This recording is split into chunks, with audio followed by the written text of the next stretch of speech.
What if one quiet traffic stop in a sleepy southern town sparked a movement that changed everything? Meet Evelyn Rhodes, a 70-year-old widow. Calm as morning fog, sharper than steel. But when Officer Whitmore pulled her over that night, they had no idea who she was. Stay with us, because this story will surprise you. Like, share, and subscribe for more real stories that matter, because one voice can shift an entire town. It was just after 10 o'clock on a Wednesday night in Willow Bend, Georgia, a town where nothing ever seemed to happen. At least not out loud. The mist rolled low across the ground like it had secrets to keep, curling around porch posts and whispering against the tires of slow-moving cars. It was the kind of southern night where the air was thick with stillness, and the only sound was the soft hum of street lamps buzzing like old memories. Willow Bend was proud of its quiet, proud of its porches and hydrangeas and the kind of neighborly smiles that looked just right in church pews. But buried beneath its brick streets and azalea-lined fences was a history too painful to name one dressed up in charm and silence. And on this night, that silence was about to crack wide open. Down on Willow Avenue, a silver Buick moved gently through the fog, its headlights barely piercing the haze. Behind the wheel sat Evelyn Rhodes, a 70-year-old widow with her late husband's handkerchief still folded neatly in her coat pocket. She wore a simple navy skirt suit and low heels, the kind she used to wear to staff meetings back when she was the principal at Willow Bend Elementary. Her pearl earrings glinted softly each time her head turned toward the streetlights. Evelyn had just left a small memorial service at Mount Bethel Baptist, her church for over 40 years. They had lit candles for her husband, Deacon Lionel Rhodes, a man as solid and steady as they came. It had been 47 years of marriage, 3 children, and a lifetime of community service between them.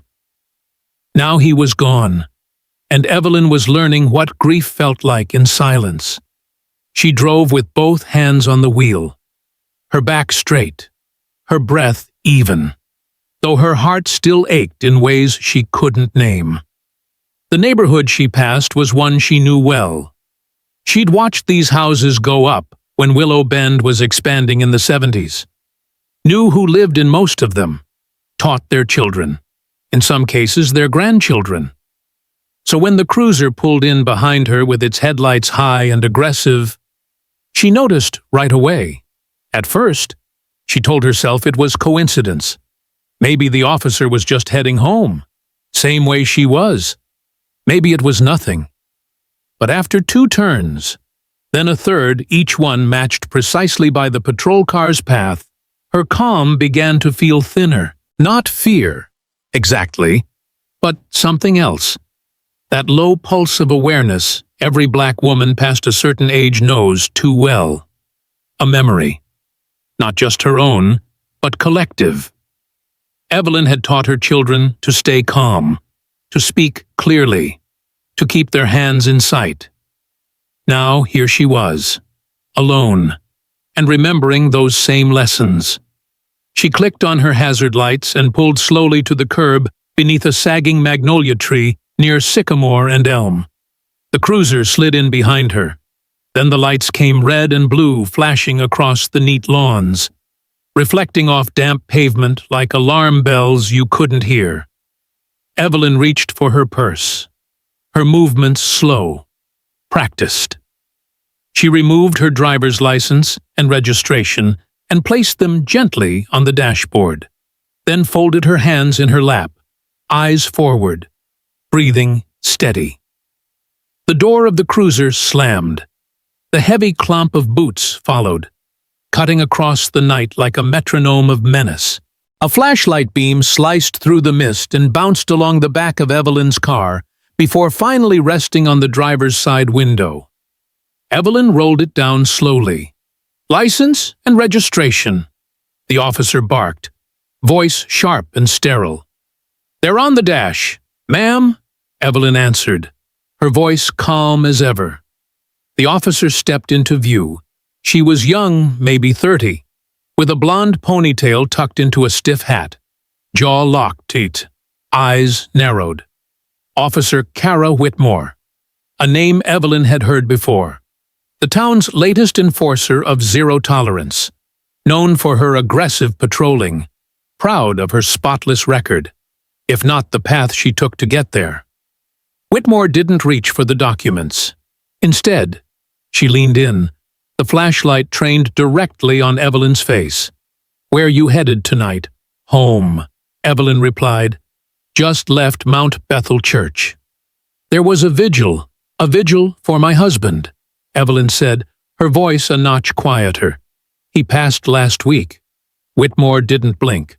"These plates say Alabama. You just moved here 3 months ago. To be close to my daughter." Another pause. Then came the shift in tone. Subtle, but sharp. "I'm going to need you to step out of the vehicle." Evelyn turned slightly. "Is there a reason?"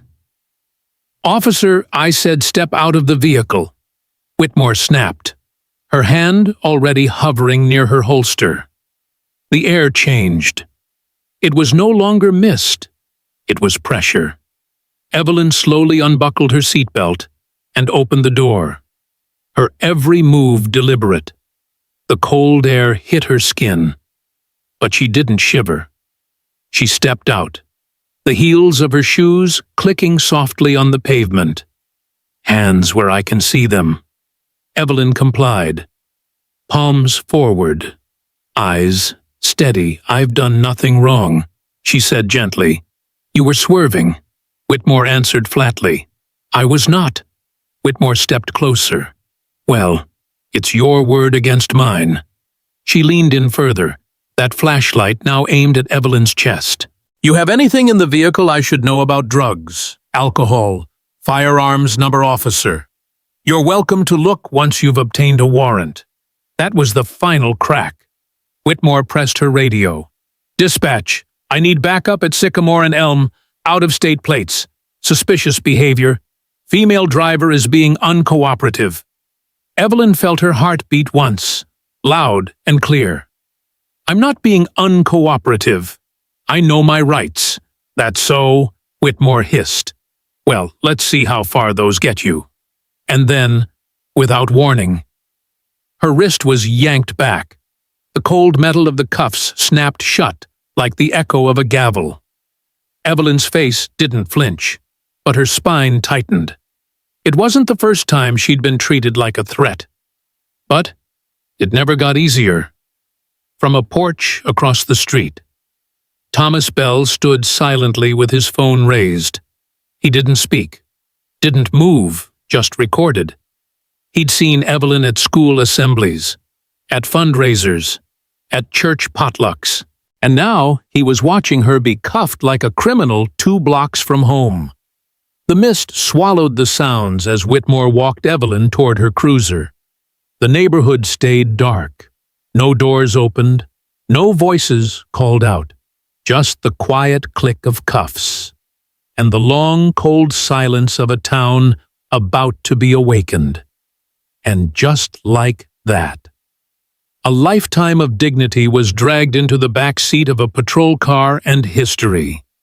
Long buried in the soft soil of Willow Bend, stirred once more. This was not just a traffic stop. This was the beginning of something no one saw coming.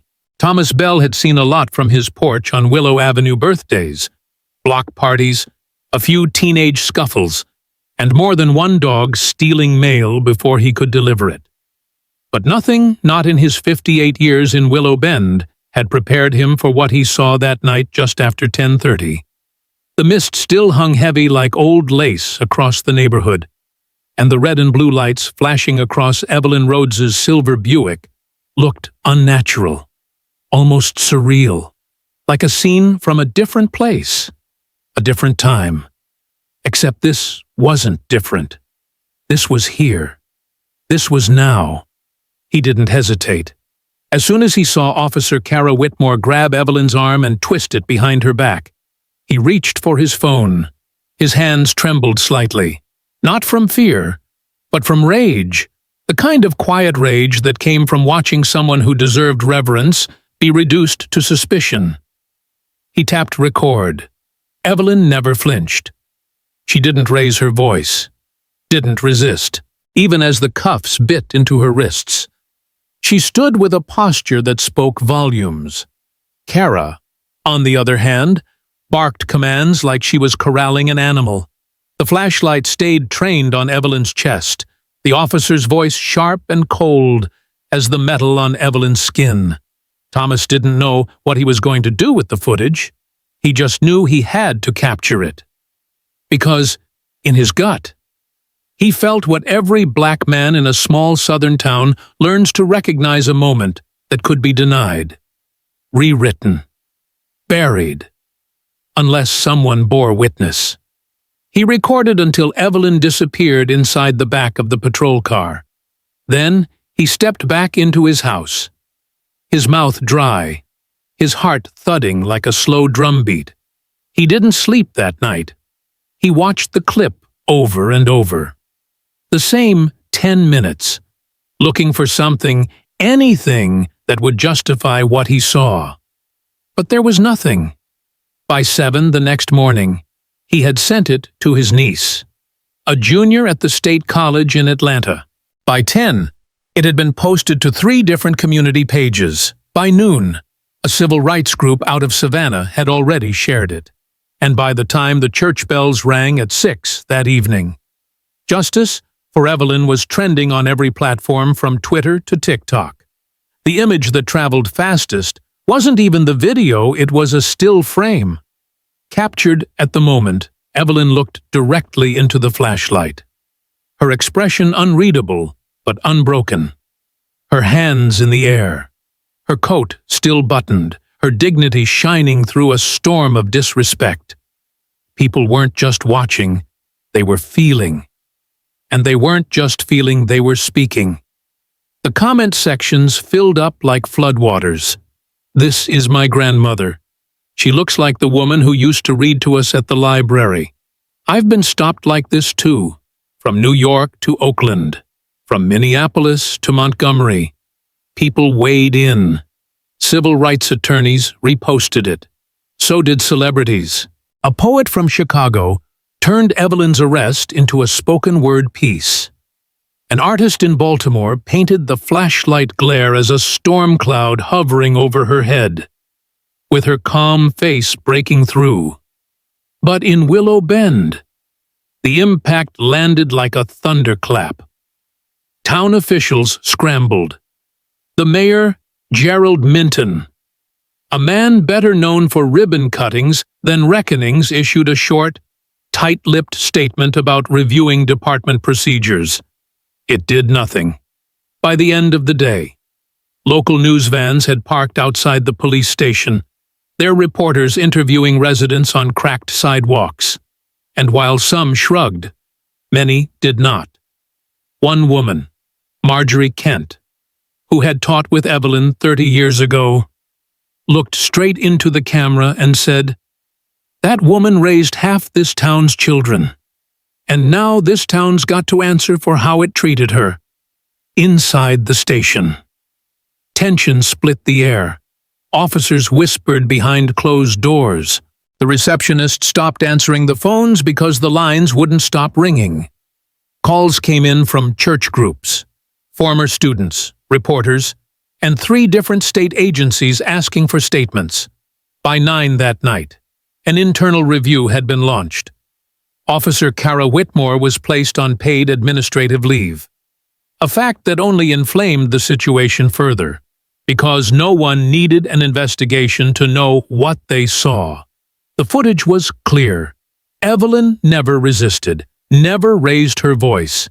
She complied with every instruction, even when those instructions lacked cause or compassion. Whitmore, on the other hand, was domineering, dismissive, and aggressive. At one point in the video, she even smirked, It was that smirk that enraged people, that subtle curl of the lip that said, "I'm untouchable." That single expression ignited fury from viewers who'd seen it before on other faces, in other towns, in other headlines that never should have been written. And through it all, Evelyn remained silent. She hadn't given a statement, hadn't spoken to reporters. She had returned home late that night, wrists sore, pride bruised but intact. Naomi, her daughter, Judge Naomi Rhodes, had come straight from the courthouse, pacing the porch in disbelief and fury. Evelyn had said only one thing before going inside: "Let the facts speak." And speak they did. By Friday, the State Attorney General's office had requested a preliminary copy of the internal report. Civil rights organizations were scheduling a march. The Georgia NAACP released a statement supporting Evelyn and demanding Officer Whitmore be fired, and students at Willow Bend High School organized a walkout in her name. They didn't chant, they didn't shout. They wore navy coats and pearls and carried signs that read, "We see you, Ms. Rhodes." Inside her home, Evelyn sat quietly on her living room sofa, a steaming cup of tea untouched beside her. The footage played again on the television screen. She watched herself silent, poised, compliant, and for a moment, she didn't recognize that woman. Then she did. That was who she had always been. The storm that had begun with a flashlight and a badge was now sweeping across Georgia. And yet, Evelyn Rhodes remained the eye of that storm, unmoving, unbothered, unbroken. It hadn't even been 48 hours, and already, Willow Bend was no longer quiet, because the world had seen the tape, and the fire had been lit. It didn't take long for people to realize that Evelyn Rhodes wasn't just anyone. As the video continued to spread, shared again and again, with captions like, "This is what grace under pressure looks like," and "Dignity doesn't flinch." Details about her life began to surface, like old photos rising to the top of a forgotten drawer. The town of Willow Bend, and soon the nation, began to understand the truth. This wasn't just a 70-year-old widow in a navy coat. This was a woman with a name etched into the very fabric of her community. And the woman who stood quietly in the glare of Officer Whitmore's flashlight had, once upon a time, lit a fire of her own. The revelation dropped like a second stone into already turbulent water. Evelyn Rhodes was the mother of Judge Naomi Rhodes, the first black woman ever appointed to the district bench in the entire Tri-County region. At 43, Naomi was already a force in the legal world, a sharp mind with a steel spine and a reputation for no-nonsense rulings delivered with quiet command. But she was more than a judge. To those who knew her story, Naomi was the product of something deeper. She was Evelyn's daughter. The morning the news broke, reporters scrambled for footage of Naomi in court, of Evelyn at community events. But the deeper they looked, the more they uncovered a quiet, uncelebrated legacy. Evelyn Rhodes had never sought headlines, but she had built a life of impact, brick by steady brick. In the early 1970s, Evelyn had been one of the key organizers behind Willow Bend's school desegregation initiative. Not with marches, but with meetings. Not with megaphones, but with resolve. She had stood in front of school boards and church elders and whispered truth with such clarity they couldn't ignore her. She'd volunteered to be the first black teacher in the all-white elementary school 2 blocks from the old courthouse, a position no one else wanted. Not because they weren't brave, but because they were tired of being the only ones to bear the burden. Evelyn took it, wore it like armor, and never once allowed bitterness to take root. She had taught for 39 years, retiring as principal, But even after her retirement, she kept teaching, mentoring young teachers, leading voter registration drives, organizing book clubs for Black girls who had never seen themselves in history textbooks.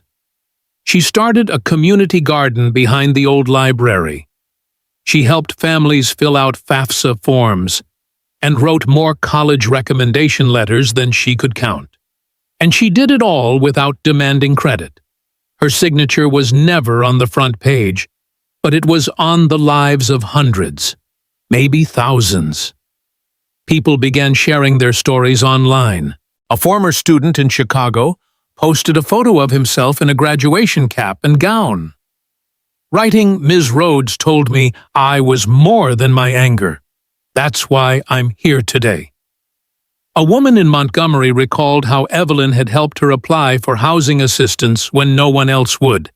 An older man who had served on the school board remembered Evelyn staring down 3 angry parents and saying, "If you want better outcomes, try giving all your children the same resources." She had done it all with a voice calm enough to tame chaos, and a gaze sharp enough to cut through condescension. Naomi had learned early what her mother was made of. She remembered Evelyn coming home from work, exhausted but still cooking dinner from scratch. She remembered the softness of her voice when Evelyn explained injustice, and the firmness when she explained what to do about it.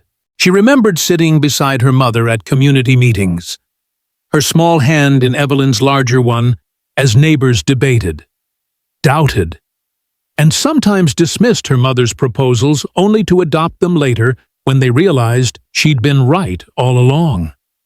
And she remembered one day in middle school, coming home in tears after a teacher accused her of cheating because her vocabulary was too advanced. Evelyn didn't storm into the school. She didn't yell. She simply asked Naomi for the teacher's name, printed out every paper Naomi had written that year, and walked in calmly the next morning. By that afternoon, the teacher had issued a public apology. Never let someone else's lack of imagination become your ceiling, she told Naomi that night. That sentence, like so many others, had lived in Naomi's spine ever since. So when the video of Evelyn's arrest began playing on national television, Naomi didn't just see her mother, she saw history hers, their communities, and a country's. She saw the same woman who once taught her to plant tomatoes in red clay, who quoted Maya Angelou while folding laundry, who led prayer circles after police shootings long before the cameras came. But this time, the cameras had come for her. Flashbacks layered over the footage like ghostly fingerprints. Evelyn marching quietly in church flats beside a younger Naomi. Evelyn holding a clipboard at a voter registration tent on a humid summer afternoon. Evelyn hugging a nervous student on the first day of school. And now Evelyn, arms raised under the fluorescent beam of a flashlight, handcuffed like a stranger in the very town she helped shape. That image haunted Naomi, not because it was surprising, but because it wasn't, on the 3rd night after the arrest. Naomi stood in her living room, the phone still buzzing with calls from journalists, senators, civil rights groups.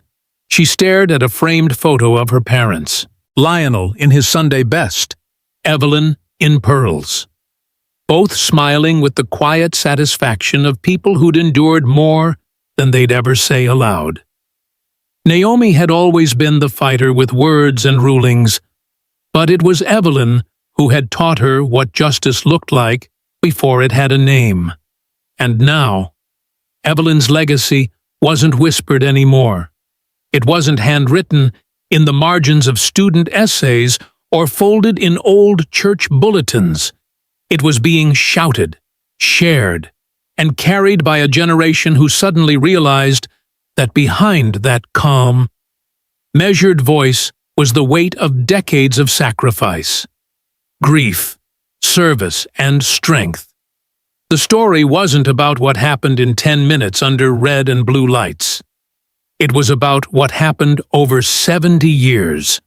And the nation was just beginning to understand the depth of the woman they'd seen in that viral video. This wasn't Evelyn Rhodes's first stand, but it might be her most important. The awakening of Willow Bend didn't come with shouting. It didn't explode in flames or sirens or broken glass. No, it came like the turning of soil in spring quiet, deliberate, unstoppable.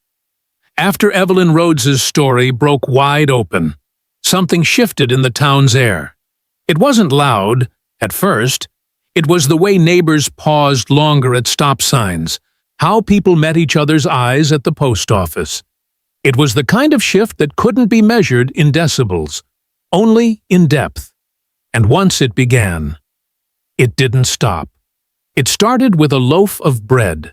Luis Ramirez, the local baker whose small storefront had been a fixture on Willow Bend's main street for nearly 20 years, stepped out one morning with a tray of conchas and a hand-lettered sign taped to his window. It read, "We stand with Evelyn." He placed the tray on a folding table, poured himself a cup of coffee, and waited. By noon, he'd given out 30 loaves to anyone who stopped to talk. Luis was soft-spoken, not the type to make waves. But on that morning, when a reporter from a local blog asked him why he was showing support, he said, "Because she's not the only one." Then he told his story. Last summer, Luis had been stopped by a patrol car on his way to the bakery. It was just after 5 in the morning. He was wearing an apron dusted with flour and carrying a thermos of coffee. The officer, he didn't name her. But everyone knew asked what he was doing in the area. When Luis explained he owned the bakery, she asked for proof. He had to unlock the shop with the officer standing behind him, hand near her holster. She didn't apologize when she left. "I didn't tell anyone," he said, shaking his head. "I thought maybe I was overreacting. Maybe it wasn't worth the trouble." But when he saw Evelyn's video, everything clicked. She was calm, she was respectful, and they still cuffed her. If they can do that to her, what does that say about the rest of us? His story spread, not like wildfire, more like candlelight, one hand to another. Stories surfaced from every corner of the town, quiet accounts of stops, questions, sideways glances. Earlene Washington, a retired nurse, spoke about being followed in the pharmacy. Marcus Kelly, a high school senior, said he'd been pulled over 3 times in the last year alone for matching a description. The patterns weren't new. What was new was that people were finally saying them out loud. And it didn't stop at stories. Deacon Elijah Wallace, a man known for his deep baritone voice and even deeper sense of patience, stood before his congregation that Sunday morning at Mount Bethel and said something he hadn't said in decades. "We've been faithful. We've been kind. We've waited.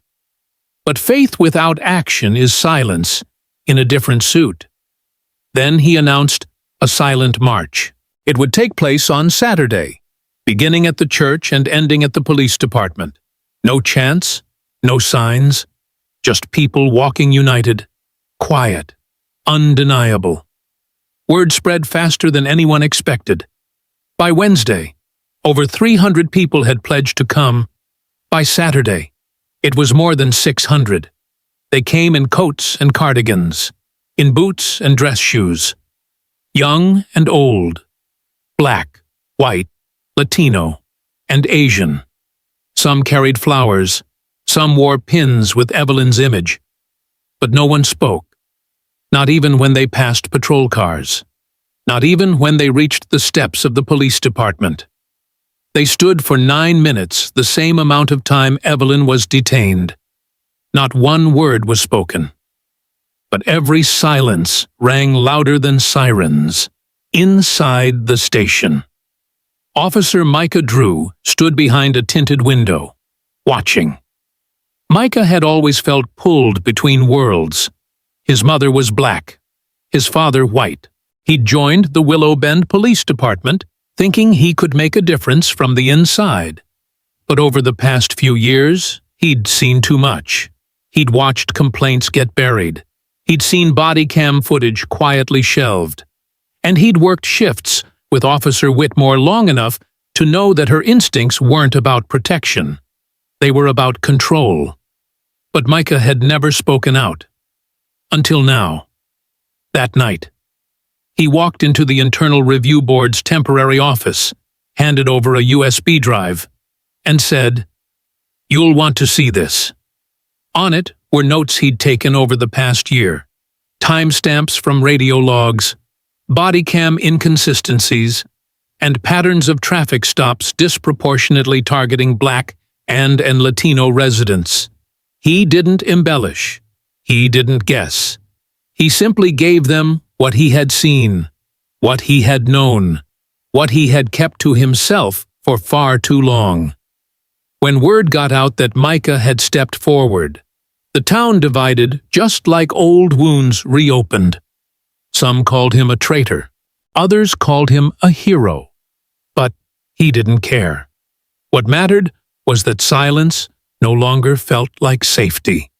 It felt like complicity. Evelyn hadn't spoken publicly yet, but from her porch, she saw it all: the flowers, the footage, the march.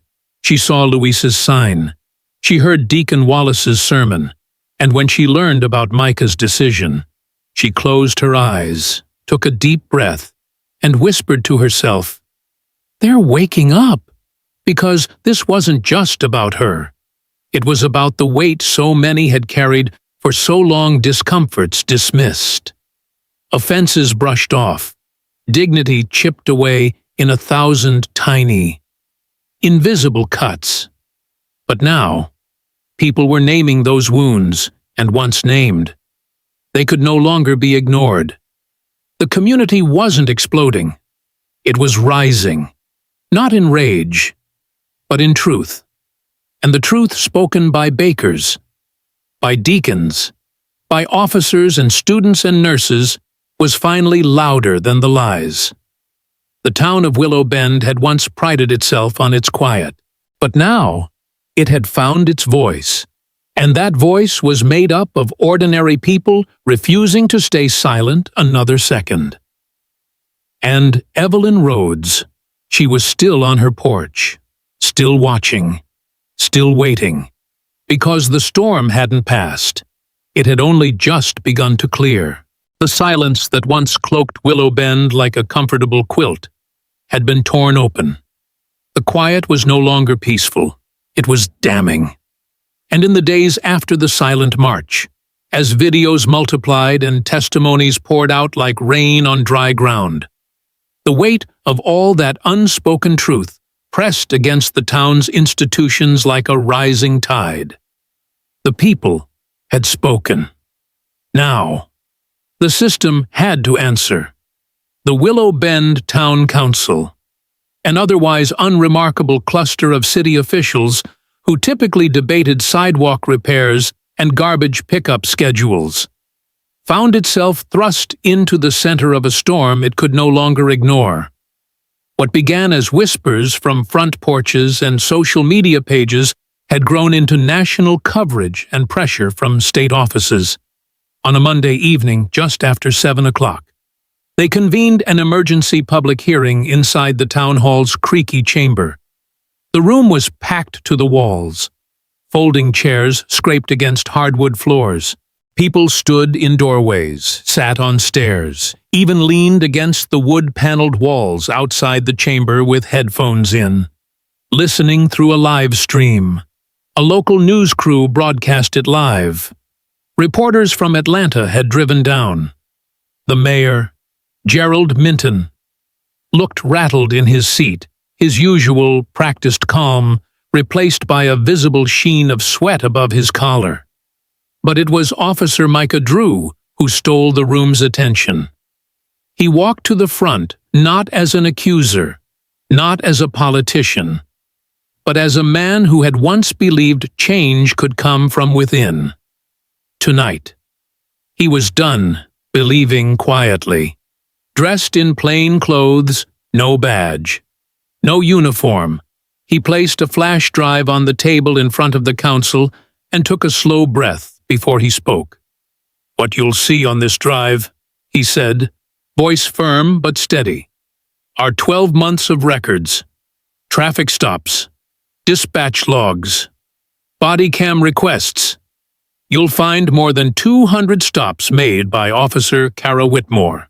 Of those, over 70% involved Black or Latino residents.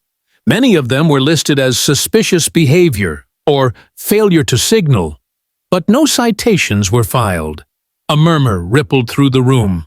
Micah continued, "You'll also find 9 complaints filed against her in the last year. Of those, 5 were redacted, and 4 were dismissed without formal review. One was from a woman named Maria Chavez, who said she was told to go back where she came from after being pulled over in front of her child's school." He paused. The complaint never made it to the chief's desk. The weight of that sentence hit like a hammer. Chief Len Hartley, seated near the back in full uniform, sat stone-faced, but anyone watching closely could see the shift, the slight twitch at his temple, the way his jaw tensed behind his badge. This wasn't just about Officer Whitmore anymore. This was about who had protected her, who had silenced the alarms, who had looked the other way while the damage compounded. Micah turned to the council. "I've served this department for 8 years.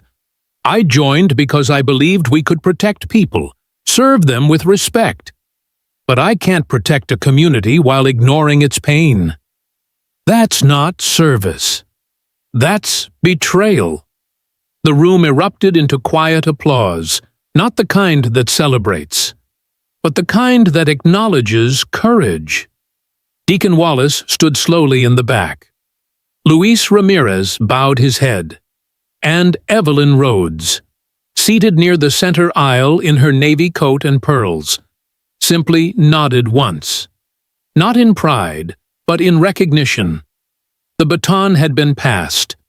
The council chair, a red-haired woman named Helen Durant, adjusted her glasses and leaned into the microphone. "Officer Drew," she said, "what do you recommend?" Micah looked around the room. "State oversight," he said.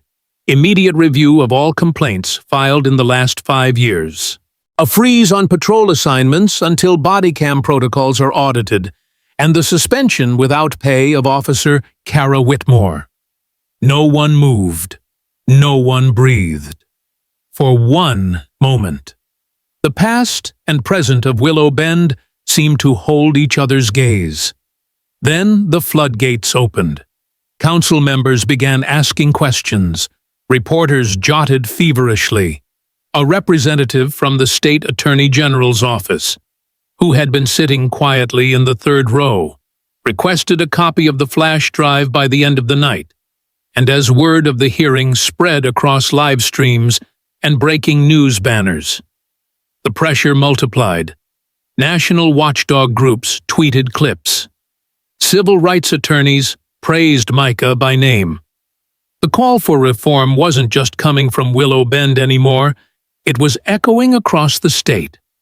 But for Chief Hartley, the spotlight turned harsh and unforgiving. When asked why Officer Whitmore's complaint history hadn't triggered disciplinary action, he stumbled. When asked if he'd ever personally reviewed body cam footage from her patrols, he hesitated, then said no. When asked whether he'd signed off on the dismissal of Maria Chavez's complaint, he claimed he couldn't recall. The damage was done. By the following morning, editorials called for his resignation. A petition circulated online with over 15,000 signatures in 2 days. The town's trust in its own leadership had shattered like stained glass hit by hail. And still, Evelyn remained silent, watching, waiting. measuring whether the institution that had handcuffed her without cause could now find the courage to unshackle itself. Outside the town hall, the air felt different, not lighter, but clearer. For the first time in a long time, power was being confronted in public view. And that confrontation wasn't led by politicians or firebrands. It was led by a baker, a deacon, a tired mother in pearls, and an officer who chose truth over loyalty. That night, Evelyn sat on her porch again, the moon a pale coin in the sky above her. Naomi had stopped by after court to drop off dinner gumbo and cornbread. She didn't stay long. She didn't need to. They both knew what was coming. Evelyn watched the fog roll in. It moved slower now, as if it, too, was listening. The reckoning had begun, not just for one officer, but for an entire system that had mistaken silence for safety. And this time, the people weren't backing down. 3 days after the emergency hearing, on a cool Thursday evening in late October, the people of Willow Bend returned to the town hall not for a march, not for protest, but for something far more powerful: testimony. The chamber was fuller than ever. The hardwood floors groaned under the weight of the crowd. Folding chairs spilled into the hallway. Elders clutched church fans and clung to each other's arms. Young parents balanced toddlers on their laps. Students filled the aisles, notebooks in hand, phones poised to record. And at the center of it all, sitting calmly in the front row in her navy skirt suit and pearl earrings, was Evelyn Rhodes. She had waited, not in silence, but in patience.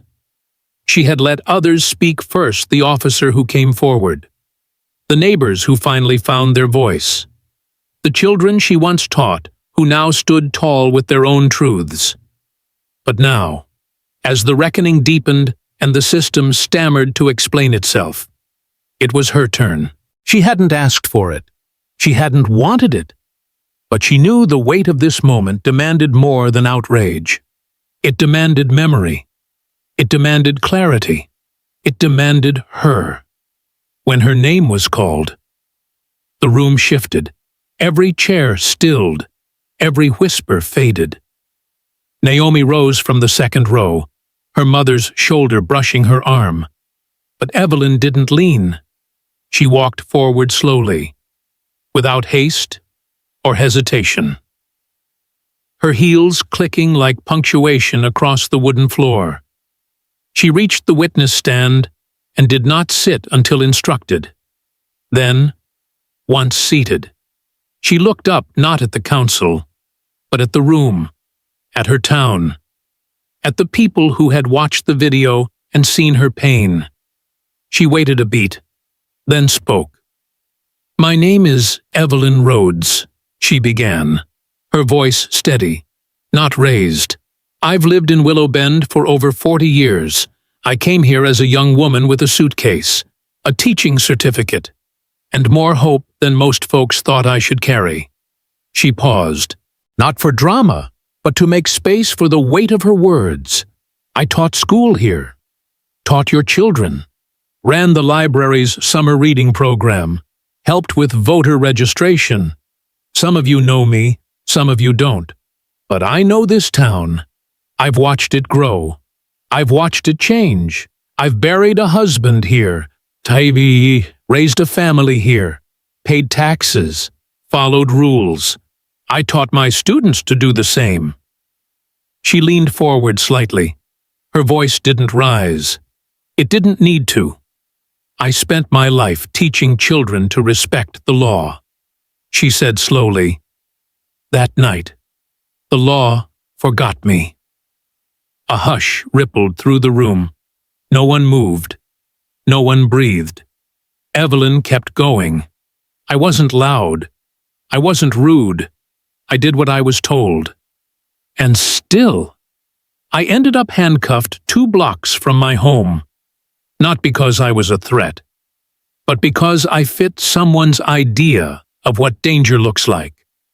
She glanced toward the back, where Chief Len Hartley sat flanked by aides and officers, his gaze fixed on the floor. And let me be clear, this is not about one officer. This is about a culture, one that treats suspicion as policy, one that mistakes fear for authority, one that tells good officers to stay quiet and punishes those who speak. She folded her hands in her lap. The silence felt reverent. I didn't want this attention. I didn't want the headlines. I didn't want the cameras parked outside my house. I just wanted to go home that night. But now, we're all here. And if we're here, then we ought to tell the truth. She turned slightly toward the council members, who were scribbling notes they'd never forget. If you think this ends with me, you haven't been listening. I am not the beginning. I am not the exception. I am the result. A soft murmur of agreement rose and fell in the back of the room. I am the result of what happens when good people stay quiet, when leaders turn their heads, when complaints go unanswered. I am the proof that grace is not a shield, that kindness does not guarantee protection, that even a teacher, a widow, a neighbor in pearls can be seen as a threat under the wrong light. She took a breath. But I am also proof of something else. The room leaned in, that we are not helpless, that change is not impossible, that truth, once spoken, cannot be ignored. She looked toward Naomi, then toward Luis, then toward Micah Drew, who stood with arms folded in the corner, his eyes wet with quiet gratitude. This moment, right here, this is ours. To shape, to lead, to repair. Don't let it pass because it feels uncomfortable. Let it move you because it is true. Then she stopped. She didn't plead. She didn't cry. She let her final words settle like dust on polished wood. And then, slowly, she stood. For a moment, there was silence, heavy, full, charged. Then a single person rose, Deacon Wallace. Then another, Maria Chavez. Then a third, Micah Drew. And then, like dominoes tipped by dignity, the entire room stood. No one clapped. Not yet. Because applause would have been too small, too noisy, too quick. What Evelyn had done was bigger than that. She had spoken with the weight of generations, with the composure of someone who had seen more than most, and survived every bit of it. She hadn't demanded justice. She had reminded everyone what it looked like. And in that room, under that old ceiling with its creaky fan and flickering lights, she became the moral center of a town finally waking up. The next day, every major paper in the state printed a quote from her testimony. But it wasn't the one about the law. It was this one: I am not the beginning. I am not the exception. I am the result. By sundown, those words were on posters, on pins, on protest signs. By midnight, they were etched in memory. And by morning, no one in Willow Bend would ever see Evelyn Rhodes the same again. Not as a victim, not even as a survivor, but as a voice the town could no longer afford to ignore. The applause from Evelyn Rhodes's testimony still echoed in the bones of Willow Bend long after the town hall emptied. Something had shifted not just in public sentiment, but in purpose. The anger had been necessary. The march had been powerful. The testimony had been unforgettable. But now, it was time to build. Because what Evelyn said that night, I am the result, was not just a mirror. It was a blueprint. The town didn't just need to apologize, it needed to transform. And so, 3 weeks later, on the first clear Saturday morning in November, a building that had stood empty for nearly a decade reopened its doors not as a relic of the past, but as a beacon for the future.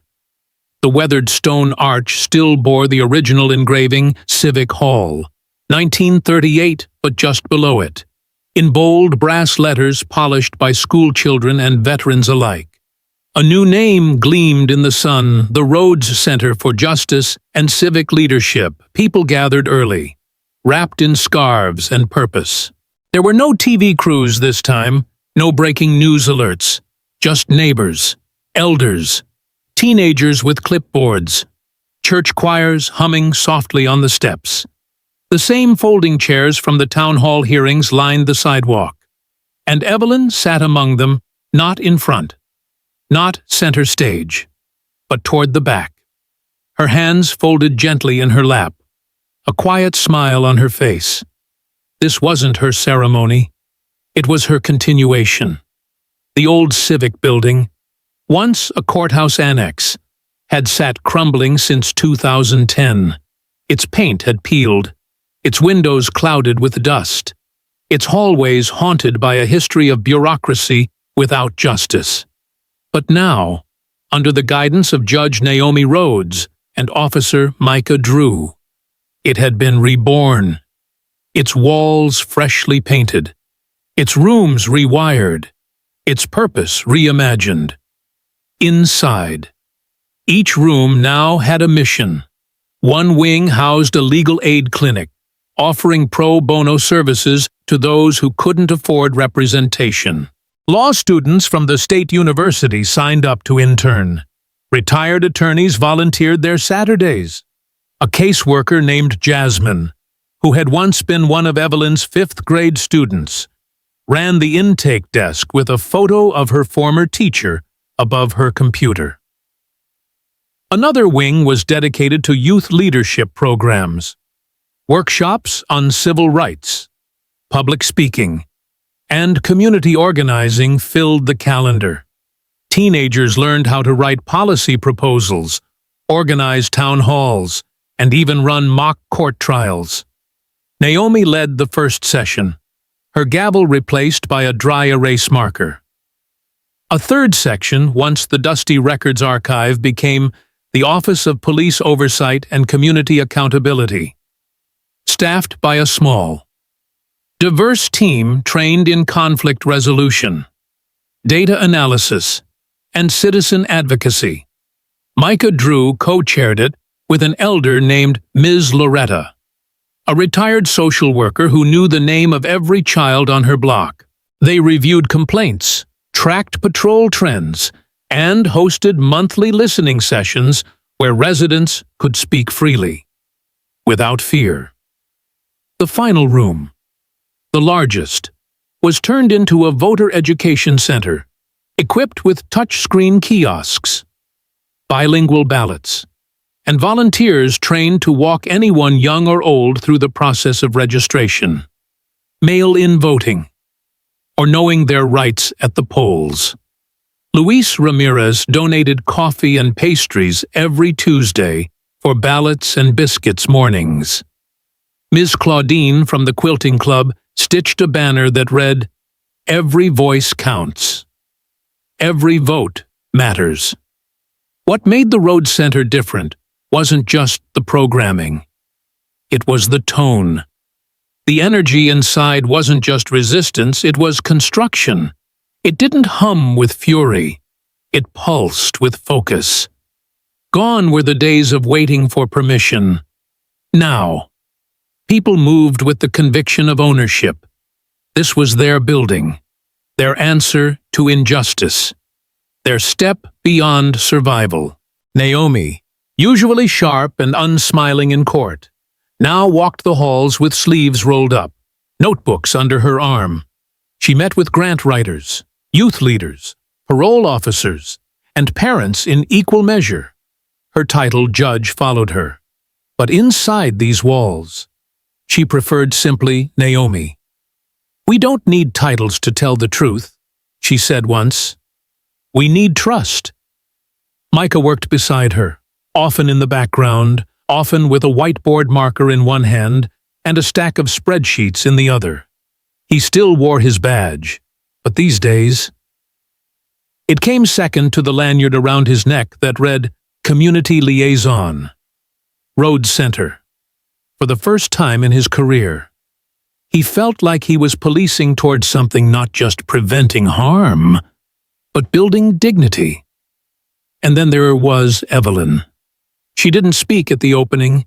She didn't need to. Her presence was enough. She sat on the back bench of the youth workshop every other Saturday, sipping tea, nodding quietly, sometimes leaning forward to whisper encouragement to a nervous teen presenter. She read grant proposals, offered edits with a red pen, and once brought in her own Bible to read a passage on mercy during a staff meeting that had gotten tense. When someone asked her if she was proud, she replied simply, "I'm not finished watching yet." Because this wasn't a climax, it was a beginning. The founding of the Rhodes Center marked something deeper than redemption. It was reclamation of space, a voice of purpose. Willow Bend wasn't just confronting its past, it was replacing it, brick by brick, policy by policy, room by room, and the people weren't just bearing witness, they were bearing responsibility. In the weeks that followed, attendance at council meetings doubled. Civic participation rose. Complaints were filed and investigated. Young people once disengaged from politics now canvassed neighborhoods. Local schools began scheduling field trips to the Rhodes Center, and through it all, Evelyn kept showing up, quietly, consistently. She watered the plants outside the legal aid wing. She helped correct typos on the youth workshop flyers.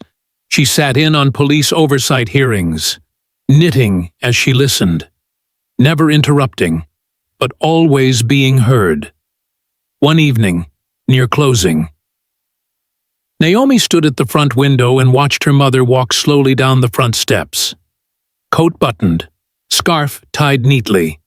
The sun was setting, casting a gold glow across the front of the building.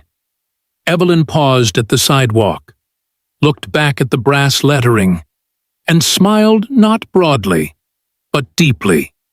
The kind of smile that says, you can build something stronger than what tried to break you. Willow Bend had known protest. It had known reckoning. Now, it knew possibility. And it had a center to prove it. Change, no matter how overdue, rarely comes without resistance. And in Willow Bend, as the Rhodes Center grew from a vision into a daily force of transformation, the fault lines beneath the town's polite surface finally cracked wide open. Not everyone was ready to move forward. Not everyone wanted to follow Evelyn Rhodes into the light. Some looked at the newly polished doors of the Rhodes Center and saw not hope, but disruption. A threat to the world they thought they understood. In the first month after the grand opening, 4 officers resigned from the Willow Bend Police Department. 2 did so quietly, slipping away with polite statements about career redirection.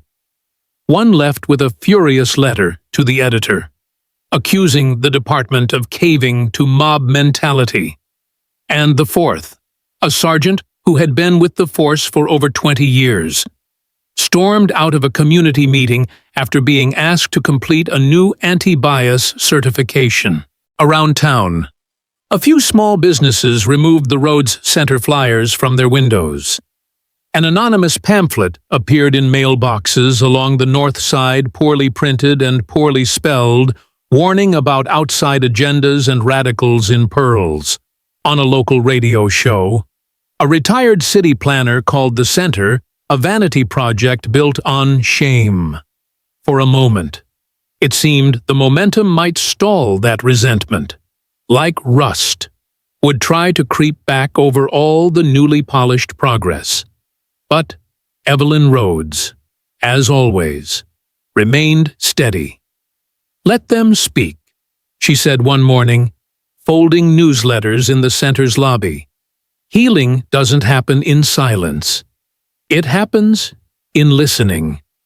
And so, a week later, she proposed something bold, a public listening session, not a town hall, not a debate, a listening session, one where no one was allowed to interrupt. No speeches, no defenses, just stories, truth, pain, anger, questions all laid bare with the trust that someone would listen, that someone would care. It was held on a Tuesday evening in the main assembly room of the Rhodes Center. The chairs were set in a large circle. No podium, no hierarchy, just people. Micah Drew facilitated, opening with a reminder. This is not a courtroom. This is not a battlefield. This is a bridge. Step onto it with caution, and maybe you'll leave with clarity. The first speaker was Officer Dana Ellis, one of the few remaining long-term officers on the force. She admitted, with shaking hands, that she'd often looked the other way when Officer Whitmore pulled over Black and Latino drivers. "I told myself I couldn't prove it. I told myself I had a mortgage, but really, I just didn't want to rock the boat." Then came Clarence Dawes, a retired officer who had served in the 1980s. He stood with a cane, his voice gravelly and slow. "We used to say we were colorblind," he muttered. "But maybe we were just blind."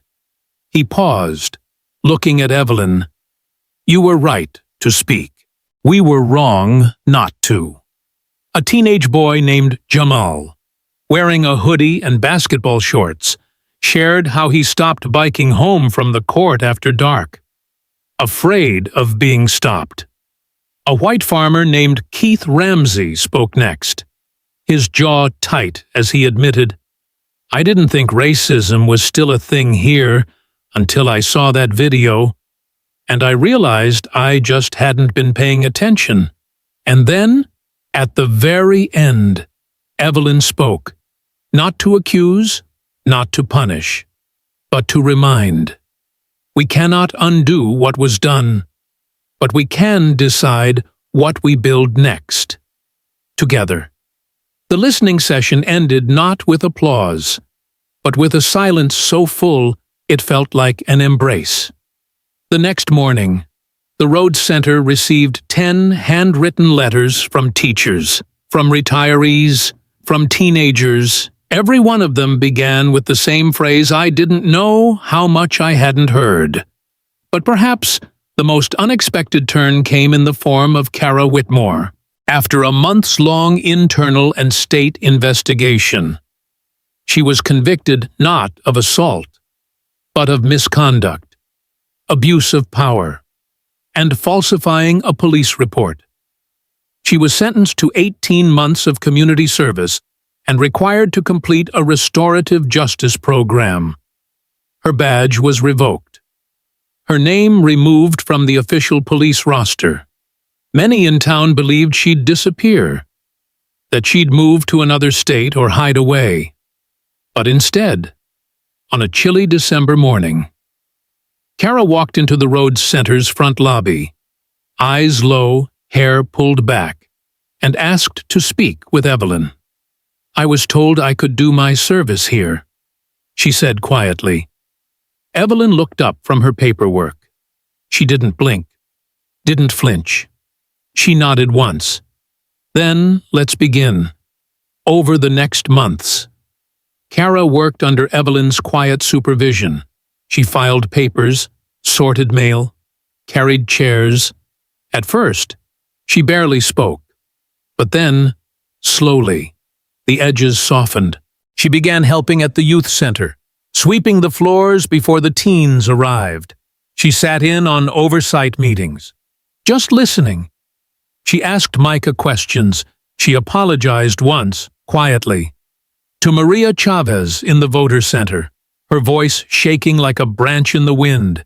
She never asked for forgiveness, but she showed up, again and again, and one day, when a child asked who she was, Evelyn said simply, "Someone learning." That was Evelyn's greatest power, not in condemnation, but in redefinition. Her justice did not stop at consequence. It reached for repair. "Not all wounds can be undone," she often said, "but all people can be taught to do less harm." By spring, Willow Bend had changed not into a utopia, but into something more honest. The divisions remained, but so did the bridges. Evelyn, Micah, Kara, and dozens of others continued to meet weekly, continued to build. Not perfectly, not without friction, but with purpose. Because in Willow Bend, justice was no longer just punishment. It was participation. It was presence. It was choosing to stay, to serve, to change, and through it all, Evelyn remained at her post, filing, mentoring, tending, witnessing. The protest had become a path. The reckoning had become a restoration. And the woman once handcuffed by fear now led a town by example. The years passed in Willow Bend like pages gently turned season by season, lesson by lesson, voice by voice. What began as a spark on the side of a quiet southern road had become a lasting flame, steady and warm. The Rhodes Center, once an old Civic building with boarded windows and dusted-over dreams, now stood as the living heart of the town. Its rooms were filled not just with files and foot traffic, but with purpose buzzing with debate, laughter, tears, and healing. And through it all, the name etched in brass above its doorway never faded. Evelyn Rhodes, now in her late 70s, walked a little slower. Her steps, once crisp and purposeful, had softened into the measured rhythms, each one echoing the grace she had lived with her entire life. Her hands trembled slightly when she poured tea. Her voice, though quieter now, still held that same unmistakable clarity, the kind that made people lean in when she spoke. She no longer led programs or facilitated hearings. Instead, she found her rhythm in quiet supervision and watchful mentorship. Most mornings, she could be found on the garden bench behind the Rhodes Center, wrapped in a shawl her late husband had once gifted her, a journal resting on her lap. The garden had been planted by volunteers years earlier. Roses, lavender, and tall sunflowers that always turned toward the light. Evelyn often sat beneath the largest magnolia, watching the world she'd helped create unfold without her having to guide every step. And unfold it did. The legal aid wing now hosted dozens of cases per month, connecting residents with lawyers who respected their dignity. The youth leadership program had tripled in size. One of its former students was now a city council member. The Oversight Office had published 5 annual reports on law enforcement practices, resulting in measurable reductions in complaints and increased trust. And every October, the Rhodes Center hosted a town-wide Justice Jubilee part celebration, part recommitment. But it was a spring morning bright and full of dogwood blooms when Evelyn witnessed the moment that told her, finally, that the torch had not just been passed, but carried forward. Inside the Rhodes Center's largest hall, a group of teenagers gathered in a semicircle of folding chairs. Posters of historical civil rights leaders lined the walls. John Lewis, Diane Nash, Ella Baker, but in the center of the room, next to a whiteboard scribbled with phrases like transformative justice and community accountability, stood a young woman in a soft gray blouse and dark slacks. Her name was Imani Rhodes. She was Evelyn's granddaughter 22 years old, a recent graduate of Spelman College, full of conviction and luminous with promise. Her curls were pulled back into a neat bun. Her eyes were sharp, her voice confident, her manner graceful. She bore her grandmother's name like a seed bears the tree from which it came different, yet rooted. "Okay," Imani said, tapping the marker against her palm. "Let's talk about what justice really means, not just in the courtroom, not just in theory, but here in a place like Willow Bend, where people used to whisper their pain. What does it mean now?" Hands went up.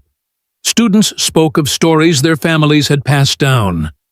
One shared how his cousin had been mentored through the center's teen restorative circle after a shoplifting charge. Another recited part of a poem inspired by Evelyn's testimony, "The law forgot me."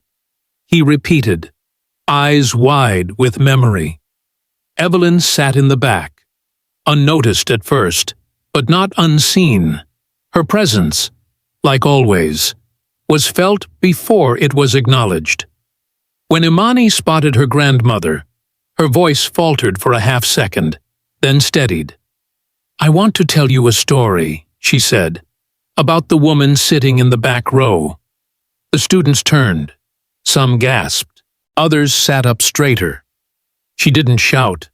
She didn't march with a bullhorn. She didn't break windows or threaten lawsuits.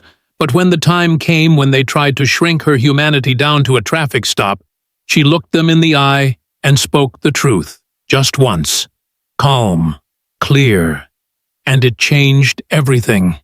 The room went still, because sometimes, Imani continued, power doesn't come from the loudest voice in the room. Sometimes, it comes from the one that never had to yell to be heard. Evelyn blinked slowly, her eyes glistening. She didn't speak. She didn't wave. She just sat with her hands folded in her lap, the late morning sun falling gently across her shoulders. After the session, as students filed out, some stopping to shake Evelyn's hand, others just nodding respectfully, Imani walked to the bench and sat beside her. "Did I say it right?" she asked softly. Evelyn smiled. "You said it true," she replied, and in that moment under the blue sky, in a garden planted with hope. Beside the building born of her courage, Evelyn Rhodes knew that her legacy had not only endured, it had multiplied. Her voice, once trembling under the weight of wrongful handcuffs, now lived in classrooms, courtrooms, and quiet conversations around dinner tables. It lived in Micah's reforms, in Naomi's judgments, in Kara's humility, in every flower in the garden she sat beside. She had never chased power, never needed fame. Her victory wasn't one of volume, it was one of resonance. She had spoken once, and the world around her had listened ever since. And so, as the afternoon light tilted across the road center's brick walls and the magnolia leaves danced in the breeze, Evelyn closed her journal, placed it beside her, and whispered to no one in particular. She never raised her voice, but somehow, we all heard her. In the story of Evelyn Rhodes, we find more than a single act of injustice. We find a mirror held up to America.